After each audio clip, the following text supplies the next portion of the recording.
Nagina Lok Sabha seat से Bhim army के chief और आजाद समाज पार्टी के प्रमुख चंद्रशेखर आजाद इन दिनों तैयारियों में जुटे हुए हैं। चंद्रशेखर आजाद इन दिनों मध्य प्रदेश, राजस्थान और भीम आर्मी के अंदर घट रही अपनी अंतर्कलह से जूझते हुए संगठन को छोड़कर पूरा फोकस आपको बता दें कि उन्होंने नगीना पर लगा रखा है।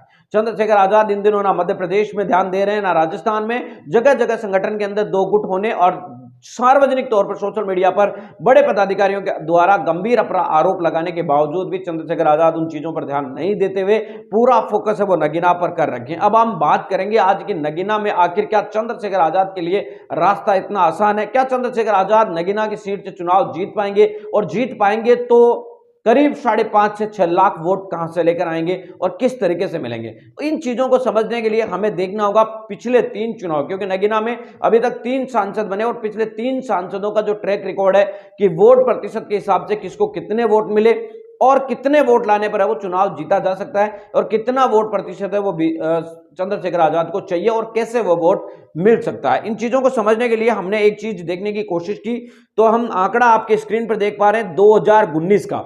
2019 लोकसभा चुनाव के अंदर बहुजन समाज पार्टी के गिरीश चंद्र जाटव जीते थे, जो कि 5,68,378 वोट उनको मिले थे, यानी 56% उन्होंने वोट लिया था। करीब करीब आप अंदाजा लगा सकते हैं 5,70,000 वोट उनको मिले थे। भारतीय जनता पार्टी से यहां पे चुनाव लड़े थे यशवंत सिंह, जिन्हें 4,15,046 वोट मिले थे, यानी 4,15,000 आप वोट मान सकते हैं। ओमवती देवी जो कि कांग्रेस पार्टी से लड़ी थी, 20,000 वोट मिले थे। बाकी के हमें बात करने की जरूरत नहीं है। इसके अलावा हम 2014 की बात करें तो 2014 के अंदर भारतीय जनता पार्टी के यशवंत को यहां पर 3,70,000 वोट मिले थे। समाजवादी पार्टी के यशवीर सिंह को 2,75,000 वोट मिले थे।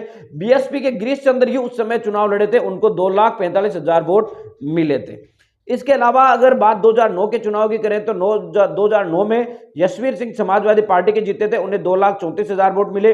बीएसपी से लड़े थे रामकिशन सिंह, उन्हें 1,75,000 वोट मिले थे। और इसके अलावा उस समय बीजेपी चुनाव यहां पर लड़ी नहीं थी और आरएलडी ने चुनाव लड़ा था, 1,63,000 वोट उन्हें मिले थे। कुल मिलाकर आप एक अंदाजा इस बात का लगा सकते हैं कि भारतीय जनता पार्टी ने 2 चुनाव लड़े, दोनों में उनके वोट है वो लगातार बढ़े हैं। बहुजन समाज पार्टी ने 3 चुनाव लड़े, 3 चुनाव के अंदर उनके वोट है लगातार बढ़ते ही गए।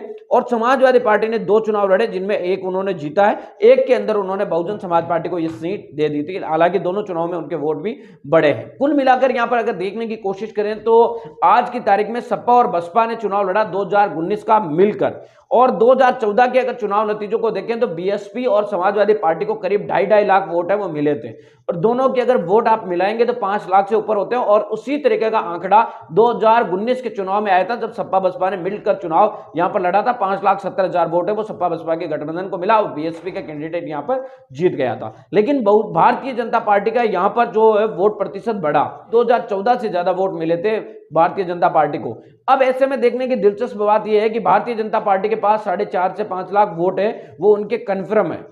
वहीं आपको बता दें कि सपा और बसपा के पास 2.5 से 3 लाख वोट है वो कन्फर्म है। अगर सपा और बसपा आपस में अलग अलग चुनाव लड़ती है तो यह बात सीधी सीधी है कि भारतीय जनता पार्टी को कोई चुनाव लड़ने जीतने से रोक पाना बहुत मुश्किल है। साथ ही आपको बता दें कि आरएलडी अब भारतीय जनता पार्टी के साथ जा चुके हैं, तो आरएलडी का जो वोट है वो भी आपको बता दें कि भारतीय जनता पार्टी को मिलने वाला है। अब चंद्रशेखर आजाद की बात है। चंद्रशेखर आजाद का और बीएसपी का वोट है वो लगभग एक जैसा है, क्योंकि चंद्रशेखर आजाद भी जाटव वोट पर अपनी पूरी फोकस है वो बनाने की कोशिश कर रहे हैं, दलितों की कुछ वो जातियों पर फोकस कर रहे हैं। वहीं आपको बता दें कि बहुजन समाज पार्टी का भी यही वोट बैंक है। अब चंद्रशेखर आजाद कितने वोट है यहां पर ले पाते हैं? चंद्रशेखर आजाद अगर इस चुनाव को जीतना चाहते हैं तो लगभग उन्हें 6 लाख वोट चाहिए। और 6 लाख वोट का मतलब आप अंदाजा लगा सकते हैं कि उन्हें कम से कम समाजवादी पार्टी, बहुजन समाज पार्टी और कांग्रेस तीनों कैंडिडेटों को जो मिलाकर वोट मिले, अगर वो वोट उनको मिलते हैं तभी जाकर चंद्रशेखर आजाद है वो चुनाव जीत पाएंगे। क्योंकि अभी तक चंद्रशेखर आजाद के पास एक भी वोट खुद का है नहीं, वो पहला यहां पे चुनाव लड़ रहे हैं नगीना का। तो ऐसे में आपको बता दें कि चंद्रशेखर आजाद को इतने सभी वोट मिलते हैं, यानी सभी जातियों का, जिसको बीएसपी का मिला है, जिससे समाजवादी पार्टी को मिला है, आरएलडी को मिला है और कांग्रेस को मिला है, ये सभी जातियों के वोट अगर चंद्रशेखर को मिलते हैं तो जाकर वो भारतीय जनता पार्टी के उस 5 लाख के आंकड़े के आसपास पहुंच पाती है। इस बात का अंदाजा आप लगा सकते हैं कि भारतीय जनता पार्टी अगर यहां से फायर ब्रांड नेता साध्वी प्राची को, जो कि हिंदुत्व के फायर ब्रांड नेता है, उनको या फिर एक टीवी एक्टर को उतारने की कोशिश कर रही है, अगर उनको उतारती है तो पॉपुलैरिटी के चलते उन्हें कुछ प्रतिशत वोट है वो ज्यादा मिल सकते हैं। ऐसे में चंद्रशेखर आजाद को इस चुनाव को जीतने के लिए करीब करीब 6 लाख वोटों की जरूरत है। अब देखना दिलचस्प होगा कि चंद्रशेखर आजाद इन 6 लाख वोट कहां से लेकर आते हैं। मिलेंगे इस वीडियो नई अपडेटों के साथ, तब तक आपसे लेते विदा। लेकिन चंद्रशेखर आजाद को जिसने भी ये सलाह दी है नगीना से चुनाव लड़ने की, ये आपको बता दें कि काफी ज्यादा सोचने वाली बात है। आगे की लाइन में आपको चुनाव नतीजों के बाद ही बोलूं।